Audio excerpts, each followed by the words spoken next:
JD Vance is in Murderapolis. Able to do their jobs without being harassed, without being doxxed, and sometimes without being assaulted. That's totally unacceptable. And that's one of the things that I want to send a message to is, yes, come out and protest me, protest our immigration policy, but do it peacefully. If you assault a law enforcement officer, the Trump administration and the Department of Justice is going to prosecute you to the fullest extent of the law. Shut up. I want to show some support for these guys who, frankly, are operating in a very, very tough environment. I heard a lot of stories today about that I think drives home just how chaotic the environment on the ground here has already gotten. For example, did you know that within the last, I think, week or so, maybe even more recently than that, you had a couple of ICE officers who were off duty, who have been doxxed online, who were sitting and having a meal at a restaurant in Minneapolis when a bunch of agitators showed up, locked the door, made them feel like they were in danger for their lives, and then, of course, it was federal law enforcement officers who had to come up, lower the temperature on the situation, and actually get those two off-duty officers to the Gestapo's fifis were hurt. The Gestapo's fifis were hurting. Your perspective on law enforcement, if you can't even go to a restaurant without some How dare you hurt my feelings, my feelings. I got a boo-boo. Get the f out of here, man. A very, frankly, that's far crazy. left people, that's crazy. But also by some of the state and local law enforcement officials who could do a much better job in cooperating and working. And by the way, I'm not talking about the cops who these guys told me on the ground. The cops are very sympathetic to what they're dealing with. What the f***'s going on here with this goddamn video? Elected law enforcement officials who could do a lot better job in making their lives a little bit easier. And in the process, they would make the lives of all Minneapolis residents easier, and that's what we want. We want to be able to enforce the immigration laws on the one hand, while on the other hand, we want to make sure that people in Minneapolis are able to go about their day. And I want to say just one last point on this. So I heard from a business leader today who told me a very tough story, and I think so much of what's gone wrong in Minneapolis is people not trying to understand the perspective of somebody else. Try to understand what somebody else is experiencing, whether they're a law enforcement officer or anybody in the community here in Minneapolis. So they told me a story about this manufacturing facility. Fake story alert. Where fake story alert from sympathetic business owner, small business owner. Into the manufacturing facility. All of a sudden, an illegal immigrant shows up. They don't know it's an illegal immigrant. And then a bunch of ICE officers descend. Now, these people just want to go to work. They want to go to work safely. And now, all of a sudden, there's a major law enforcement operation happening right outside their place of business. Now, from one perspective, I certainly understand why a business leader or why an employee would say, whoa, what's going on? It's a little scary, no matter your position in life, if a bunch of cop cars show up and they're arresting somebody. Now, the additional context is that we know that people online have been encouraging illegal immigrants that one way they can evade arrest is by showing up at a legitimate place of business, making it impossible for these guys to actually enforce our immigration laws. So while I can understand the perspective of somebody who doesn't want to see an arrest happen at their place of work, I can also understand the perspective of our immigration enforcement officers who have to do their job and can't allow a heckler's veto over our immigration enforcement. And so much of what's gone wrong is the failure to do that. And here's the point. We can do a good job of enforcing our immigration laws without the chaos, but it actually requires the cooperation of state and local officials. If you look at blue cities and blue states, red cities and red states, you go to Austin, Texas, or Memphis, Tennessee. You go to the state of Texas, obviously a very red state, or the state of Tennessee, a very red state, but you've got blue cities within those states, you do not have this level of chaos. The reason why things have gotten so out of hand is because of failure of cooperation between the state and local authorities and what these guys are trying to do. We have a ton of resources, a ton of ICE agents in this city right now that I would rather us not have. I'd love to send those guys home. They're not even doing targeted immigration enforcement. They are trying to protect ICE officers who are doing immigration enforcement, because when a crowd surrounds them and these guys call 911, the local officials, the local cops have been told to stand down. Then leave. You're by the way, this is literally reverse Tim Walz, okay? This is part of the reason why I think JD Vance sucks and will never make it, okay? Because he's far too liberal coded, okay? The way he tries to like justify this through legal language and tries to reach out to the hearts and minds of like liberals, like, no, man, you can't do fascist standpoint theory from the perspective of the Gestapo, okay? excuse me, you're doing a bodies in spaces. Have you realized how toxic your behavior is when you got ICE agents that are trying to conduct door knocking operations in your neighborhood? Like, that's so, stop, just leave, just off and leave. The temperature and lower the chaos. That's a problem. Here's another example. Does JD Vance know jester maxing is the new meta? He should be having fun instead of trying to do the stiff arm move. He should be doing jester maxing, just clowning and having a good time. We have a criminal migrant who is a sex offender. And let's say that we've got to go and arrest that person who, Democrat or Republican, wants a... Cops. That's who arrest that person, not ICE. There is already a function of law enforcement, okay? If there is a sex offender, and by the way, wouldn't be talking about sex offenders if I was JD Vance. Let's be real. Donald Trump is the president right now, but and he is protecting all of the elite pedophiles. But having said that, if there's a sex offender that must be arrested, cops do that, okay? Not ICE. The entire point of ICE is not to actually arrest anybody, really, is to handle paperwork violations, okay? And try to find where this criminal sex offender is today. The local authorities have been told, do not cooperate. So these guys are trying to go out and enforce the law. They're trying to arrest sex offenders, but they're trying to do it in an environment where local officials have been told, do not help them, do not provide intelligence about where these sex offenders might be. This is disgraceful. And there are a lot of things that all of us could do better to lower the temperature, but the number one thing that I learned today is that the best way to facilitate reasonable enforcement of the law, but also to lower the chaos in Minneapolis, would be for state and local officials to cooperate. Now, I will say, on one final positive note, I actually think that there's some hope, some reason to think that there's going to be better cooperation in the weeks and months to come. I think that because I've talked to some of the local officials here. I think there are reasons to believe that these people are going to step up and actually ask the cops to protect our ICE officers when they're being assaulted, who are going to ask the local courts to cooperate with getting criminal sex offenders out of our community. That's a good thing. That's the good news, and that's something I'm going to work on when I get back to Washington. But please, if you're a local official, if you're the mayor of this town, if you have any influence over those people, just tell them to cooperate. Because we could have immigration enforcement operate as smoothly and without the chaos that we see in Austin, Texas, or Memphis, Tennessee, or even rural parts of the state of Minnesota. All we need is a little cooperation. I guarantee we're going to do the best to be professional, to respect people's rights, to not do anything that we don't have to do in order to enforce immigration laws, but it would make our lives a lot easier. 37-year-old lady in the face. A lot safer, and it would make Minneapolis much less chaotic if we had a little bit of cooperation from the state and local officials. With that, I'll shut up and take some questions. Thank you, guys. Vice President Vance, a local school district here is alleging ICE agents detaining a... Bro, they're putting him on Kamala alert, by the way. He's doing janitorial duties right now. This is Trump is literally making him oversee the least popular aspects of this admin. It's awesome. It's awesome. Well, I'm proud of the fact that we're standing behind law enforcement. Just as Joe Biden gave the border czar duty to Kamala Harris, which was like the least popular position you could be in if you're, working in a Democratic administration. The vice presidential job here is very important. If you think JD Vance is going to be the leader of this movement when you're done because you ate too many aspirins or because you got too tired to be president and you want to retire in I don't know, Saudi Arabia or whatever. Like, if you think JD Vance is going to be continuing the movement, you shouldn't be making him do this. This is cleanup job. Alien father, the father ran. So the story is that ICE detained a 5-year-old. Well, what are they supposed to do? Are they supposed to let a 5-year-old child freeze to death? Are they not supposed to arrest an illegal alien in the United States of America? If the argument is that you can't arrest people who have violated our laws because they have children, then every single parent is going to be completely given immunity from ever being the subject of law enforcement. He's literally saying the 5-year-old was detained as bait to draw out the father, and that's good. What are we supposed to do? Not do that? Yeah, the answer is yes, you into personally, where I say, wait a second. We don't want ICE arresting American citizens. They're supposed to be enforcing the immigration laws against illegal aliens. So then I look into it and I find out that the American citizen who was arrested took a swing at an ICE officer. You can't have that happen. And of course they have to defend themselves. And of course they have the right to detain somebody who assaults a law enforcement officer. Now, this is my point.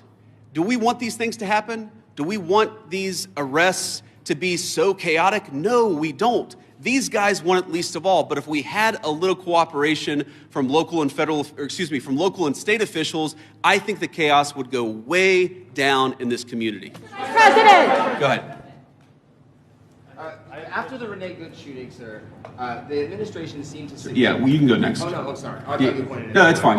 I'll take both. After the Renee Good shooting, sir, the administration seemed to... After the Renee Good shooting, the administration seemed to suggest that ICE officers enjoyed near complete immunity. But today you told the Washington Examiner that when appropriate, the administration might take disciplinary actions against ICE agents. So is that a change of opinion? And if so, why the change in tone? No, I didn't say, and I don't think any other official within the Trump administration said that officers who engaged in wrongdoing would enjoy immunity. That's absurd. What I did say is that when federal law enforcement officers violate the law, that is typically something that federal officials would look into. We don't want these guys to have kangaroo courts. We want them to actually have real due process, real investigation, because again, sometimes they're accused of wrongdoing, and it turns out when you learn the context, they didn't actually do anything wrong. But of course we're going to investigate these things. Of course we're investigating the Renee Good shooting, but we're investigating them in a way that respects people's rights and that ensures that if somebody did something wrong, yes, they're going to face disciplinary action, but we're not going to judge them in the court of public opinion. I've spoken at length on this particular case. I think that Renee Good's death is a tragedy. I also think that she rammed an ICE officer with her car. So the tragedy here is multi-layered. The tragedy is there was a misunderstanding. The tragedy is that Renee Good lost her life. The tragedy is that you have ICE officers who are going into communities where they're worried that if they call 911, no one's going to come to help them. That is what produces. Yeah, those are varying degrees of different tragedies. It's like saying, well, you know, the Holocaust was a tragedy. Also, I stubbed my toe the other day while I was going to kill someone. Like, those are not comparable levels, okay? One is a unlawful murder of an American citizen. The other is ICE getting scared when they're engaging in unlawful actions. I'm pro-life, and I'm very excited to speak there. I want to talk about local law enforcement, but, you know, I mean, look, I am, as a child, I saw people in my family get arrested. It's terrible. It's heartbreaking. It's chaotic. It's traumatic for the kids. I can recognize that, and I can recognize that we got to support these kids, while on the other hand, saying that just because you're a parent doesn't mean that you get complete immunity from law enforcement. And I think we have to hold both of those thoughts in our head at the same time. We've got to be sympathetic to the kids who are caught up in some of these enforcement actions. We've also got to say we have to enforce the law without bias, with fairness, but we've got to enforce the law. JD Vance said, Mr. Vice President! JD Vance said, listen, I'm an adult, but I was once a child too. And as a former child, I think it's okay to detain children right now, to lure out their fathers and lure out whoever else you want to lure out in an effort to detain all of them and deport them. St. Cloud. Yeah. After the incident, the mayor said that ICE did not communicate with them that they were in the city for a major operation. The police chief Sorry, did not know five-year-old about the baby, operation at you the broke time. the law. Could you talk a little bit about proactive communication with local law enforcement? Yeah, it's one of the takeaways. I've talked with these guys before we came on the stage, but during our roundtable and some of the other conversations we've had, communication, we absolutely want to ensure there's good communication between federal officials The oh-so and state moral and local Hasan. officials, and I'm sure that we can do better on that. We absolutely want to make sure that we This are is my favorite. communicating. Okay, That where also you know requires woke is us to be on the back street, and that's because now these guys have turned back to the, oh, you're just virtue signaling. Like, we've gotten back to 2016 era idiotic conversations where it's like, I recognize that you're actually signaling that you're a moral person and that my side is actually immoral in this conversation. So instead of entertaining the notion that maybe my side is doing something unimaginably wrong, I'm just going to turn around and say, you're such a bitch, dude. You're such a bitch for thinking that ICE agents shouldn't fucking detain little babies, 5-year-old babies, in an effort to lure out a bunch of family members so they can do a dragnet operation in a fucking house. I know. Imagine, close your eyes and imagine China doing that or something, okay? And then you can maybe have a consistent position on it. Idiot. These are the same people that go, oh, if our state is doing it, then it's, then it's actually good. Like, think about it, dude. Conservatives literally will be like, oh, what about the Uyghur Muslims? And meanwhile, we're doing like Xinjiang in fucking broad daylight in America in your backyard, and you're like, nah, it's awesome. How much is this tactic being used? Yeah, so I saw that story, and the story is like so much that I read in the mainstream media, it's missing a whole lot of context, and when you appreciate the context, it makes sense. No one is saying, I mean, look, there are exceptions. For example, a crazy exception, if somebody is fired at from inside a house, they don't need a warrant to go inside that person's house. There are very narrow exceptions to the warrant requirement where law enforcement officers don't need a... Yeah, serving someone paperwork is not a justification to violate the Fourth Amendment. It's not the equivalent of being shot at. Yeah, no is proposed in the Department of Justice is that we can get administrative warrants to enforce administrative immigration law. Now, it's possible, I guess, that the courts will say no, and of course, if the courts say no, we would follow that law, but nobody is talking about doing immigration enforcement without a warrant. We're talking about different types of warrants that exist in our system. Yes. Typically, what happens... An administrative warrant is nothing. It's nothing. It's like a McDonald's manager, okay? What the f do you mean? That doesn't mean anything. It's not a valid warrant to actually go into someone's home. And everyone knows this. You went to law school. You were a JAG lawyer. You know that it's not legal. Shut the f up. Never going to enter somebody's house without some kind of a warrant, unless, of course, somebody's firing on an officer or they have to do something in order to protect themselves. Follow up on that. Do you believe that you can forcibly enter with an administrative warrant, or would that be a violation of the Fourth Amendment? Well, our understanding is that you can enforce the immigration laws of the country under an administrative order if you have an administrative warrant. That's what we think. That's our understanding of the law. That's our best faith attempt to understand the law. God, he's trying. Again, this is something dude, this is what I mean.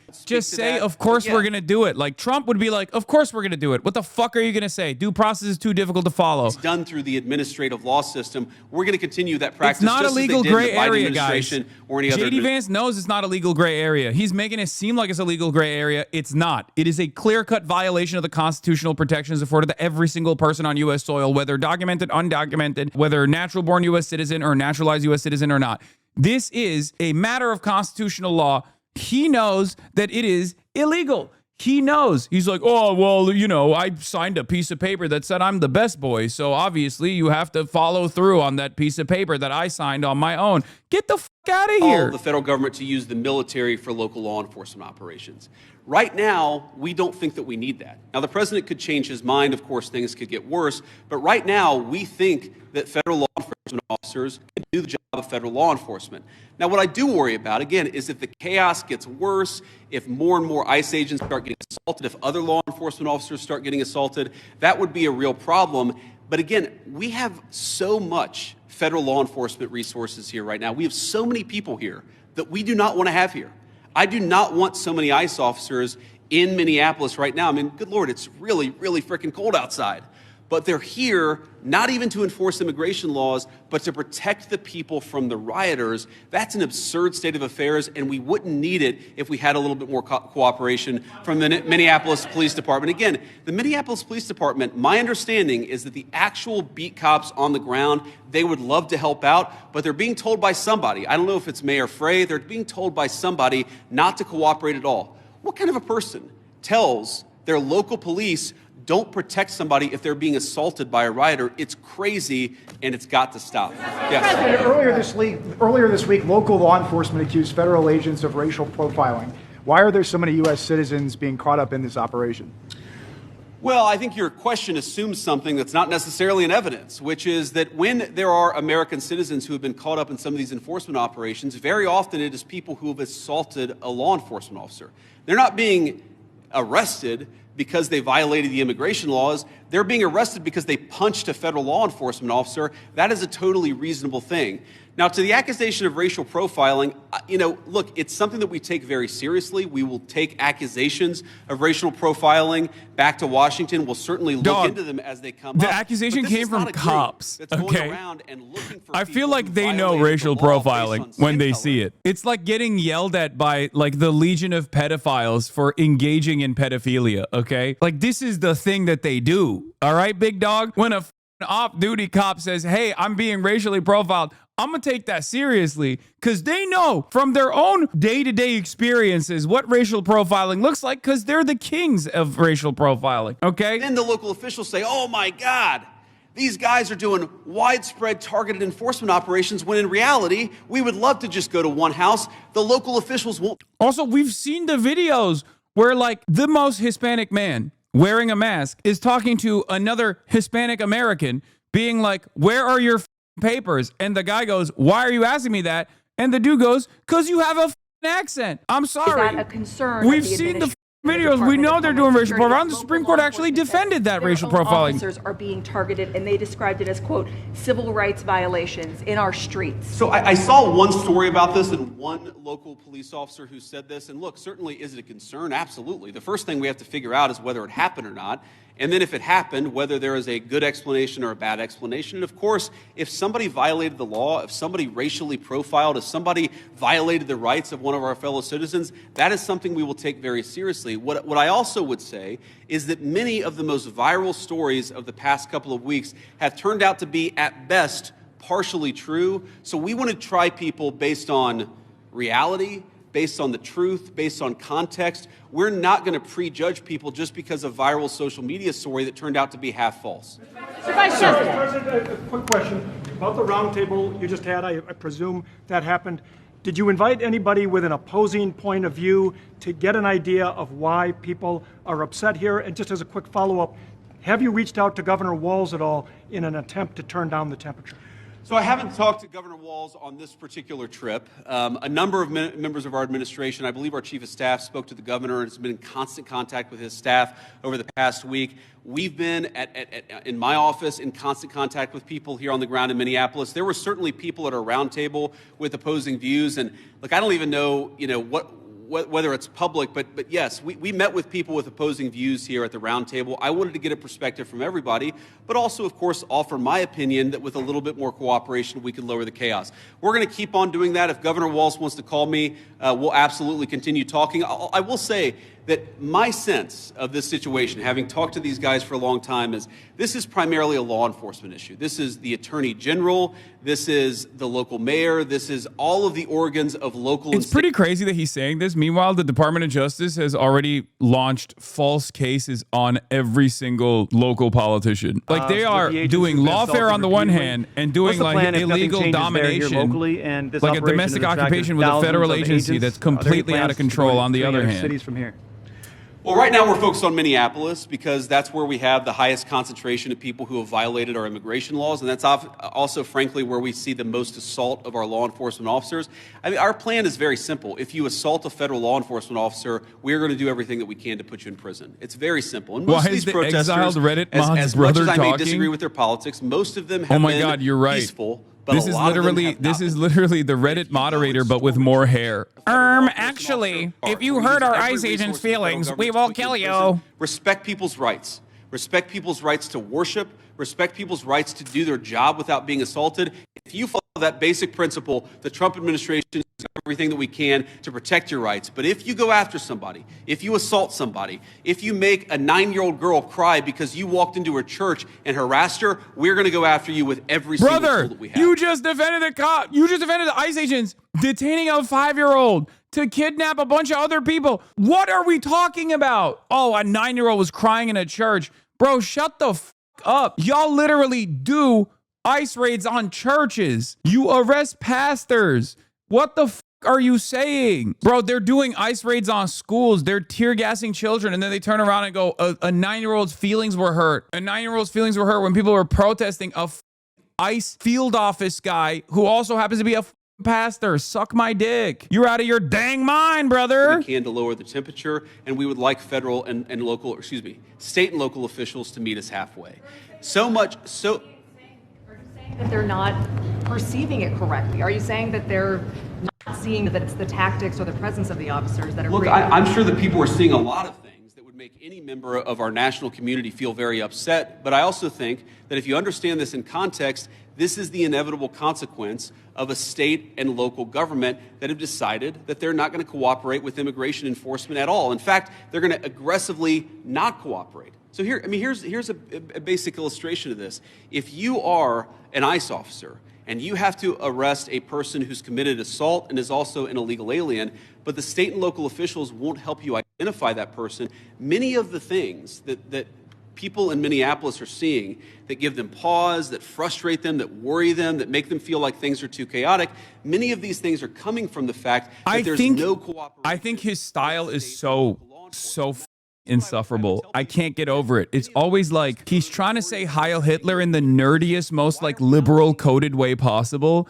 And I can't stand it. Like there are different types of villains in this administration. Like Stephen Miller is just straight up trying to do like Adolf Hitler speeches, but he's such a wormy little nerd that he's like, and we must secure a meaningful existence for our white children.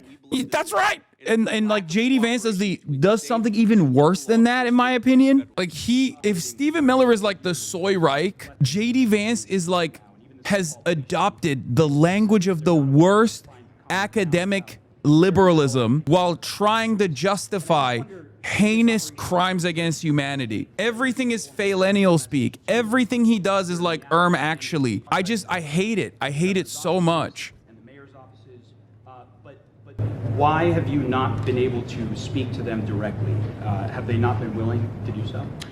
Well, look, I have spoken to some of the people in Minnesota directly. I spoke to some of them today. I've spoke to others in the past. And again, our staff has been in very direct contact with pretty much every official with any influence or any power in Minneapolis. But no, we're not trying to send a political message. We're trying to enforce the law. Like, guys, we have to do this. We have to kill you. We have to go door to door and demand your papers. ERM ACKULEY. Have you heard of law and order? Like, that's what he's doing across the United States of America. There's been a very unique, very Minneapolis-specific reaction to our enforcement of federal immigration laws. What I'm trying to do here today, unfortunately, this works on conservative-leaning liberals. They would just they wouldn't really care about immigration in the past, but now they're saying shit like maybe these illegals are a drain on us. No, I don't need Tim Walz, you're or Jacob so Frey, wrong. or anybody else to come out and say that is literally not reading the room at all. No, conservative-leaning liberals are way more horrified at the prospect of the federal government doing this kind of like genuine domestic occupation. Are you kidding me? No, the polls do not show that reality at all. With the exception of the most psychopathic coalition that you have ever seen in this goddamn country, Republicans, of course. With the exception of Republicans, ICE's approval ratings are underwater with everyone. Independents are saying F ICE. Democrats are saying F ICE. The only people that are saying we love ICE is like 58% of Republicans, which is kind of low, honestly, even for Republicans in general. So like, no, most people are looking at the situation and seeing the horror that you're all seeing. Right, pepper balls. Beyond that, what is the federal government's role in turning down the temperature? You're losing even conservatives right now because says like that its own officers have been cooperating with ICE all along, handing over criminals once they serve their sentences to ICE officials. Can you concede that there is some cooperation with the state? Yeah, look, if you're wrong. List the 5 agencies, brother. You can say I'm wrong all day, every day, but the polling shows a different reality. Yeah, you got majority everywhere across the board saying that ICE's presence in communities is more harmful than helpful. Okay, you got the Emerson poll that just came out where 57%, the majority think ICE's presence in communities is more harmful than beneficial. Poll released 9 hours ago. But the poll I'm referencing is another recent poll that just came out where ICE's approval ratings are underwater as an agency with everyone, with the exception of Republicans. This is what I was actually trying to show you. ICE's net approval is -27 for all, with Democrats is -91%, which is why the Democratic Party not actually taking a more stringent approach, more strict approach to ICE and punishing ICE is insane to me, but expected because they're pussies. Independents at -41%. With black people, it's -71%. With Hispanic people, it's -41%, which, by the way, this will never not be funny. I'm sorry. Oh, my God. Like, that's why I laugh whenever you see, like, another federal agent being like, I'm a Black Panther Party member, and actually, ICE is not our deal. We don't care about ICE. It's like, you're not. You're a federal law enforcement officer that is undercover, that is presenting himself as a Black Panther person. You're not Black Panther Party material. Let's be real, okay? You can't even abide by the anger that black people feel towards this kind of federal incursion in every community in black and brown neighborhoods. You're just trying to do propaganda. Anyway, white people is at -15%, which is expected. But even then, look at that. White people at -15%. That's crazy. This is the most reactionary subgroup in the country, and it's at -15% approval. Net disapproval overall, except for ding, ding, ding, Republicans at +58%. This is what I was talking about. There is a very real fissure in this country where the overwhelming majority of this nation state is frustrated with Trump, is frustrated with their economic conditions not improving, is frustrated with what Trump is doing, all this like overseas where they're like, why do I care about taking Greenland, suck my dick, I don't care, fix the prices, right? And then on top of that, when they see this kind of domestic maneuvering, when they see the federal law enforcement agencies like heavily militarized, federal law enforcement agents coming in and going door to door demanding to see people's papers, they go, what the fuck is happening? This sucks. This sucks so much dick, with the exception of Republicans. And the fact that only Republicans are at plus 58 approval for ICE means that even Republicans are actually now saying enough is enough about ICE. Do you understand? You spoke with one of the 58% of Republicans just yesterday, the Bobs of the world? Yes. And with like 3 questions, even the most ultra MAGA guy like Bob was willing to concede on key issues like education, free education. Even though he was like resilient, even though he was resistant, he was understanding. He was open-minded to that, even with healthcare. Like, that's what I'm trying to say. And Bob is a unique figure. Bob is ultra MAGA. He's the most MAGA, right? And a lot of you have a family member like Bob, and that's the reason why you think everyone is like Bob. Every MAGA person is like Bob. They are 20% of the country. 20% of the country, give or take, is like Bob. That's insane. That's insane. 20% of the country is in a cult, okay? There's no other way to put it. Having said that, that's only 20% of the country. And it's not only 20% of the country, but it's also a 20% of the nation that is fairly old for the most part. Or, you know, some of them are lumpen proles. Haley posted that you made some headway with her parents.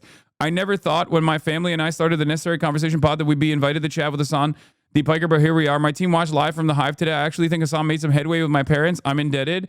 Now we could send some Hive merch to our favorite political commentator. See, I told you. I mean, they probably will go back to the same business as usual politics when push comes to shove. But remember, it doesn't even matter, right? It doesn't even matter because it's only 20% of citizens. No, not even voters. I would say 20% of citizens in this country. I'm being as open-minded to like how large this group is. So if you're constantly surrounded by people that are representatives of that 20%, you think everyone is like this. Every right-winger is like this. Most right-wingers outside of that 20%, you can have a conversation with and get them to understand that it's completely ridiculous what the Trump administration is doing.